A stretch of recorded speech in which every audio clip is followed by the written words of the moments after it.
سرکاری مولوی تو اس قدر بیدار ہیں کہ اقتدار بعد میں بدلتا ہے، وہ گرگٹ سے بھی پہلے اپنا رنگ بدل لیتے ہیں۔ ان کی اپنی مجبوری بھی ہے، یہ وفادار ہیں ان کے جن کا وہ نمک کھاتے ہیں، اس لیے ان سے اس کی توقع کہ وہ احتجاج کریں بے معنی ہے۔ اور صرف سرکاری مولوی ہی کیوں، تمام مسلم آرگنائزیشن جو مسلمانوں کی نمائندگی کا دعویٰ کرتی ہیں، اس کے نمائندے نہ صرف حکومت سے اپنے ذاتی رسوخ بڑھاتے ہیں بلکہ اپنی مالی حیثیت میں بھی دن دگنی رات چوگنی ترقی کرتے ہیں۔ لیکن لاکھوں مسجد کے وہ امام جن کے پیچھے یہ 20 کروڑ مسلمان دن میں 5 مرتبہ نماز پڑھتے ہیں، اگر وہ بیدار ہوتے تو ہر طرف پولیس جو مسلمانوں پر یک طرفہ ظلم کر رہی ہے اس کے مظالم سے مسلمانوں کو بچا سکتے تھے۔ صرف مظفر نگر میں 67 مسلمانوں کی دکانیں سیل کر دی گئیں، ہزاروں لوگوں کو پولیس گرفتار کر چکی ہے اور ابھی بھی دن رات دبش جاری ہے۔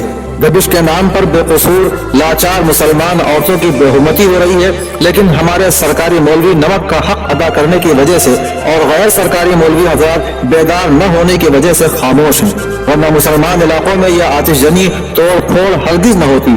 یقینی طور پر ابھی بھی کوئی یہ نہیں کہہ سکتا کہ یہ مسلمانوں کی ناسمجھی کا نتیجہ ہے یا کسی کی سوچی سمجھی سازش۔ اگر ہمارے غیر سرکاری مولوی بیدار ہوتے تو ایسا ہرگز نہ ہوتا۔ انہیں NRC اور CAA کے بارے میں صحیح طریقے سے معلوم ہونا چاہیے تھا، انہیں اسے اچھی طرح سے سمجھنا چاہیے تھا کہ اس کے پیچھے اصل سیاست کیا ہے۔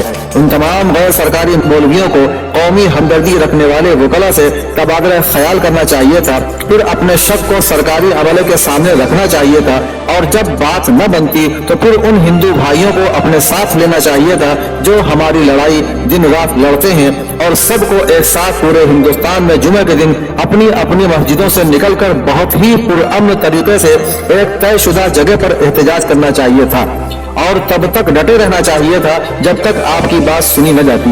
تب شاید آپ کو روکنے کا کوئی بہانہ نہیں ہوتا، اور اگر تب کوئی روکتا تو آپ کے ساتھ وہ بھی ہوتے جو آپ کے ساتھ آج نہیں ہیں، کیونکہ پورے ملک میں ایک بے چینی ہے۔ ہندو، مسلم، سکھ، عیسائی سب سڑکوں پر ہیں، اور ملک میں کیوں، دنیا کے تعلیم یافتہ ملک بھی اس سے الگ نہیں ہیں۔ احتجاج تو لندن اور ممبئی جیسے شہر میں بھی ہو رہا ہے، اور یقیناً ہونا بھی چاہیے، کیونکہ آئین نے ہم سبھی باشندگان وطن کو اس کا حق دیا ہے کہ اگر ہم کسی بات سے رضامند نہیں ہیں تو اس کی مخالفت کریں، لیکن پرامن۔ اس مخالفت میں آتش زنی اور توڑ پھوڑ کی کوئی جگہ نہیں۔ کسی سرکاری جائیداد کو نقصان پہنچانا ملک کا نقصان کرنا ہے، ویسے بھی تشدد کا ساتھی کوئی نہیں۔ سرکاری نقصان ملک کی غداری کے مانند ہے، اور ملک کے غداروں کا ساتھ کبھی کوئی نہیں دے سکتا۔ یوگی جی نے بالکل ٹھیک کہا کہ سرکاری نقصان کی ذمہ داری فکس کی جائے گی، اور اس کی وصولی نقصان کرنے والے کی جائیداد سے کی جائے گی۔ ایسا ہی ہونا چاہیے۔